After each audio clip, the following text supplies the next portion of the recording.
ഇതിനെപ്പറ്റി വീഡിയോ ചെയ്യേണ്ടി വരുമെന്ന് ഞാൻ ഒരിക്കലും പ്രതീക്ഷിച്ചില്ല. ഞാനൊരു സമകാലിക പ്രസക്തിയെപ്പറ്റി വീഡിയോ ചെയ്യുന്ന ഒരാൾ കൂടിയല്ല. ഞാനൊരു ഇൻഫ്ലുവൻസറോ കണ്ടന്റ് ക്രിയേറ്ററോ ഞാനൊരു പൊളിറ്റിക്കൽ പാർട്ടി പ്രവർത്തകയോ ഞാനൊരു പൊളിറ്റീഷ്യനെ സപ്പോർട്ട് ചെയ്യുന്ന ഒരാളുമല്ല. പക്ഷേ ഇത് കണ്ടില്ല എന്ന് നടിക്കാൻ പറ്റാത്തത് കൊണ്ടാണ് ഈ വീഡിയോ ചെയ്യുന്നത്. നീറ്റ് എക്സാമിൽ ക്രമക്കേടുകളുണ്ടെന്ന് മനസ്സിലാക്കി ആ പരീക്ഷ റദ്ദാക്കുകയും ജൂൺ 21 വീണ്ടും എക്സാം കണ്ടക്ട് ചെയ്തു. ഇതിനിടയിൽ കേസുകളും അന്വേഷിച്ചുകൊണ്ടിരിക്കുന്നു. ഇപ്പോൾ ഫാസ്റ്റ് ട്രാക്ക് കോർട്ട് വരെ അപ്പോയിൻറ്റ് ചെയ്തിരിക്കുകയാണ്. പബ്ലിക് ന്യൂസൻസുകൾ ഉണ്ടാക്കുന്നതാണോ ഫ്യൂച്ചർ ഓഫ് ദ യൂത്തിൻ്റെ മെയിൻ ധർമ്മം? അവിടെ സമരത്തിരിക്കുന്ന പലർക്കും നീറ്റിൻ്റെ ഫുൾ ഫോം പോലും അറിയില്ല.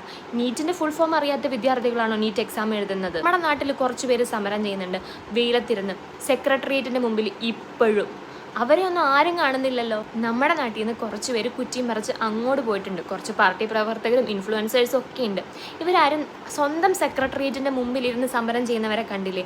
അവർക്കും ഇതേപോലെ ഒരു പ്രശ്നം തന്നെയാണ്. അവർ മണ്ണ് വാരുത്തുന്നു, പുല്ല് വാരുത്തുന്നു വരെ സമരം ചെയ്തു. സമാധാനപരമായി അവിടെ ഇരുന്ന് നിരാഹാര സമരം ചെയ്യുന്നു. അതൊന്നും ആരും കാണുന്നില്ല. കുറച്ച് നാളുകൾക്ക് മുമ്പ് ഇതുപോലെ സെയിം സമരം മുട്ടിലഴഞ്ഞും ഒക്കെ സമരം ചെയ്തു. അതൊന്നും ഒരു സെലിബ്രിറ്റീസ് പോസ്റ്റ് ചെയ്യുകയും ഇൻഫ്ലുവൻസേഴ്സ് അതിനെപ്പറ്റി വാദവരാതെ സംസാരിക്കുകയും ഒന്നും ചെയ്യുന്നത് കണ്ടില്ല. കാരണം എന്താ? അതിന് റീച്ചില്ല. നമ്മുടെ നാട്ടിൽ ഈ ചെറിയ സമരത്തിനൊന്നും വലിയ റീച്ചില്ല.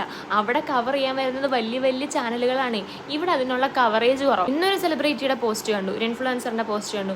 നമ്മുടെ കേരളത്തിൽ ഭയങ്കര പ്രിവിലേജ് ആണ് നമുക്കിന്ന്. ഈ മണ്ണ് വാരുത്തുന്ന അല്ലെങ്കിൽ ആ വെയിലത്തിരുന്ന് നിരാഹാര സമരം ചെയ്യുന്നവർക്കാണോ പ്രിവിലേജ് കിട്ടിയിട്ടുള്ളത്? ഞാനിപ്പോഴും തിരുവനന്തപുരം സെക്രട്ടേറിയറ്റിൻ്റെ ഫ്രണ്ടിൽ കൂടെ ട്രാവൽ ചെയ്യുമ്പോൾ ഇവരിരുന്ന് സമരം ചെയ്യുന്ന കാണുമ്പോൾ ശരിക്കും സങ്കടം തോന്നിയിട്ടുണ്ട്. കാരണം ഇതൊന്നും കാണാതെയാണല്ലോ അവർ കുറച്ച് പേര് അവിടെ പോയിരുന്ന് പ്രശ്നം കാണാൻ പോയേക്കുന്നതെന്ന്. കുറേ ഉദ്യോഗാർത്ഥികൾക്ക് PSCയിൽ അർഹതപ്പെട്ടിട്ട് അവർക്കിപ്പോഴും അപ്പോയിൻമെൻറ്റ് ലഭിക്കാത്ത എത്രയോ പേരുണ്ടെന്ന് നിങ്ങൾക്കറിയാമോ? അപ്പോയിൻമെൻറ്റ് ലെറ്റർ കിട്ടാത്തതുകൊണ്ട് അവർ അഡ്വക്കേറ്റ് വഴി കോടതിയെ സമീപിക്കുകയും കോടതി ഉത്തരവിടുകയും ചെയ്തിട്ടും ഇതുവരെ അപ്പോയിൻമെൻറ്റ് ലെറ്റർ ലഭിച്ചിട്ടില്ല. ഫയൽ എടുപ്പിച്ച് നോക്കിയപ്പോൾ അതിലെഴുതി വച്ചിരിക്കുകയാണ് ഇവർക്കെല്ലാം അപ്പോയിൻമെൻറ്റ് ലെറ്റർ കൊടുത്തു, അവർ ജോയിൻ ചെയ്തു എന്ന്. പക്ഷേ അതിൽ ഒരാൾക്കാർ പോലും ഇന്നേ വരെ ആ ഒരു പൊസിഷനിലേക്ക് കയറിയിട്ടില്ല എന്നുള്ളതാണ് വാസ്തവം. ഇങ്ങനെ പല കാര്യങ്ങളും നമ്മുടെ കൊച്ചു കേരളത്തിൽ നടക്കുന്നുണ്ട്.